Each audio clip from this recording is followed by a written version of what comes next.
Hi peeps, my name's Mark and today's job is all about tackling some damp. So I've got some damp coming through my walls. So this is one of my external walls and this is probably the worst wall in the house because it's facing the public highway.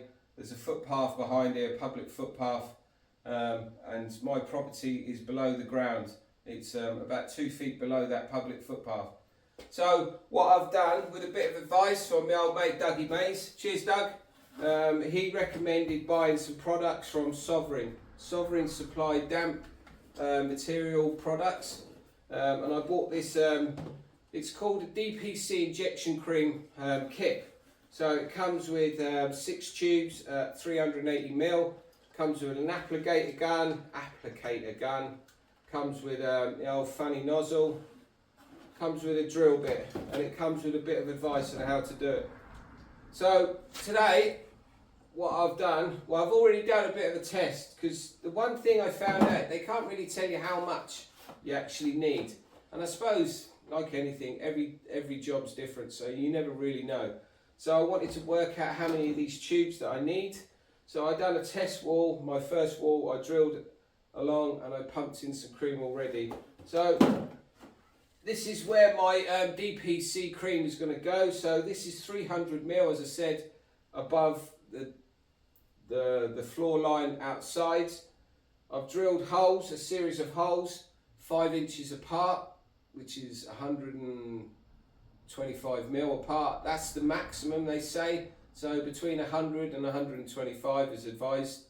You drill into your brickwork. So this is a solid brick wall. I drill in about 90ml, so that leaves, they recommend 20ml at the back, because you don't want to drill right through because you'll be forever pumping up everywhere, and this tube will go nowhere. So yeah, so drill a 90ml hole by 12ml.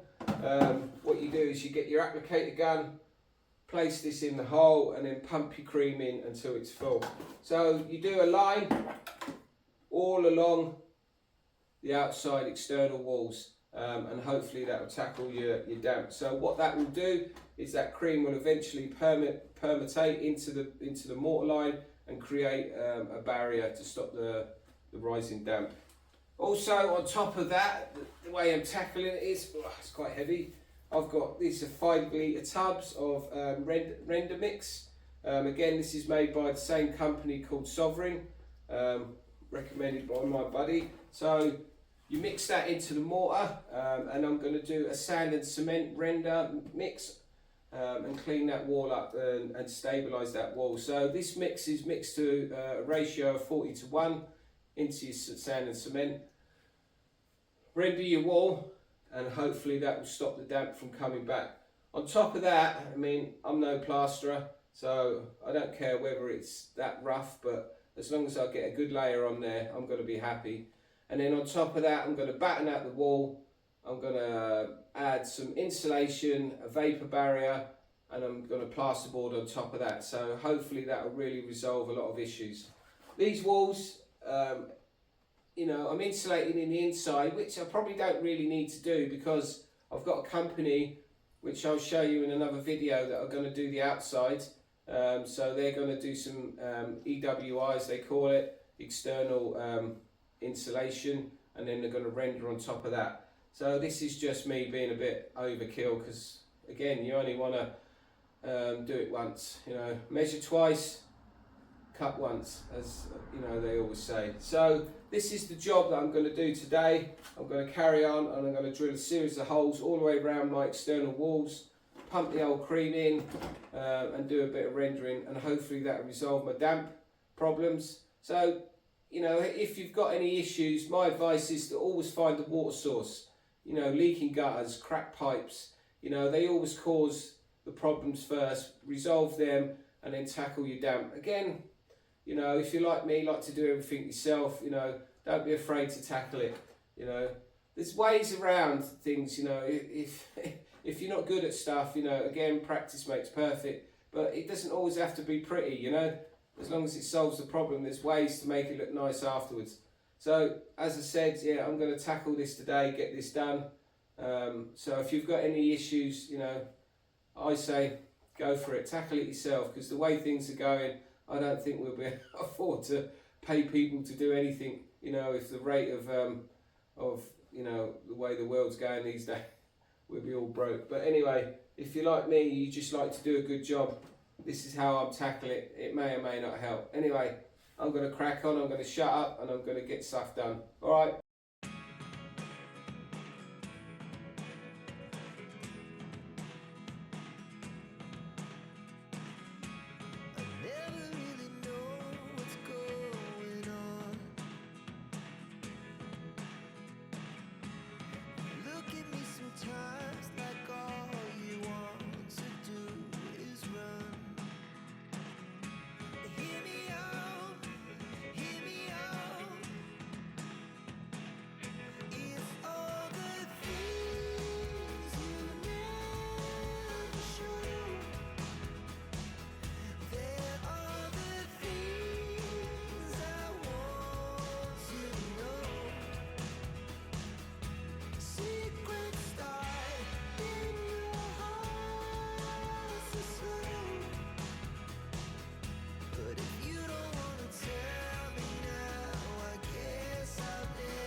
So this little recording just gives you an overview of what I rendered downstairs. It just flattens the wall off, makes it easier for me to fix anything to it. None of it's on display, so I'm not really worried what it looks like, you know, as long as it's nice and flat and it gives me a good base. Right, we're back to the damp proofing method. So we've got down to our bricks, so I've hacked off all the old plaster. This fireplace is going to be cleaned up. I'm going to fill out some of the joints and hopefully make it nice oldie worldy style. So that's what you're going to have when you're dealing with obviously brick. If you can hack back to the brickwork, it's probably the best solution.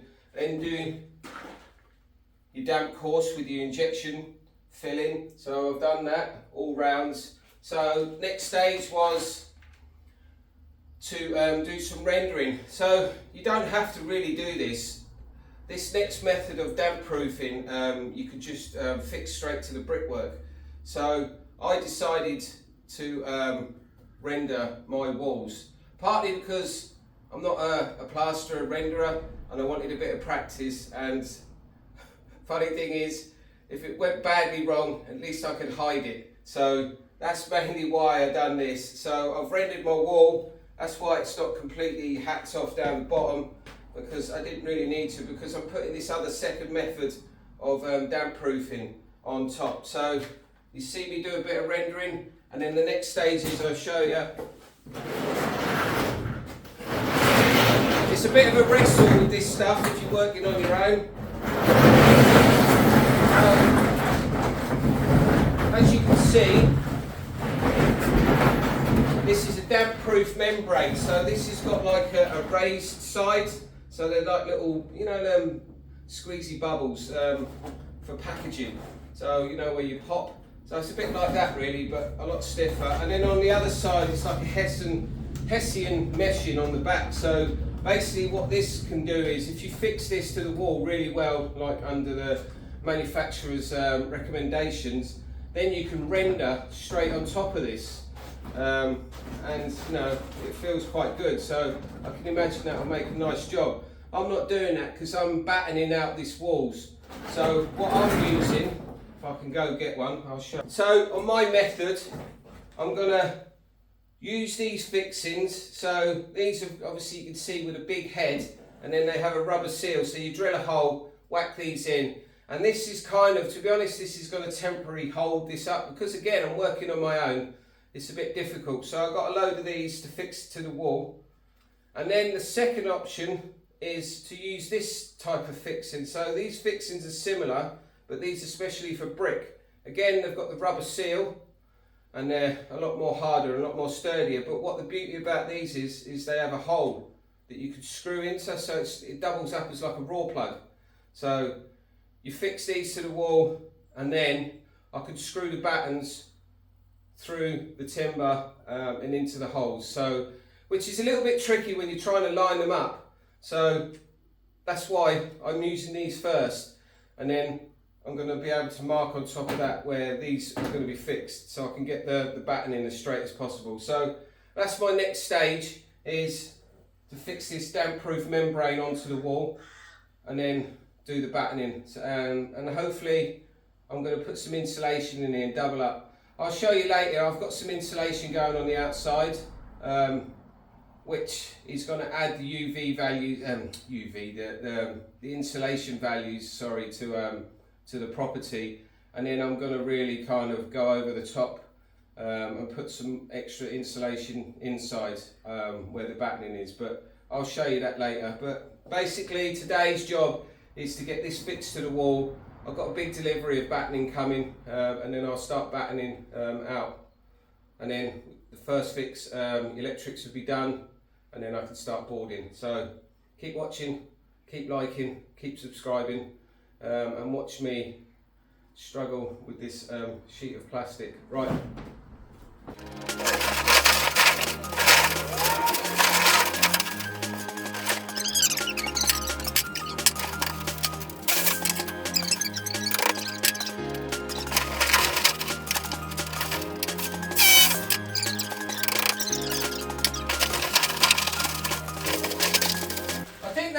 Say in the instructions that it's best to cut your joints in your corner, when you hit your corners, to cut and to do it, butt them up, and then you have like a special tape to tape, and I'd imagine that's a flexible tape that's designed to go into the corners.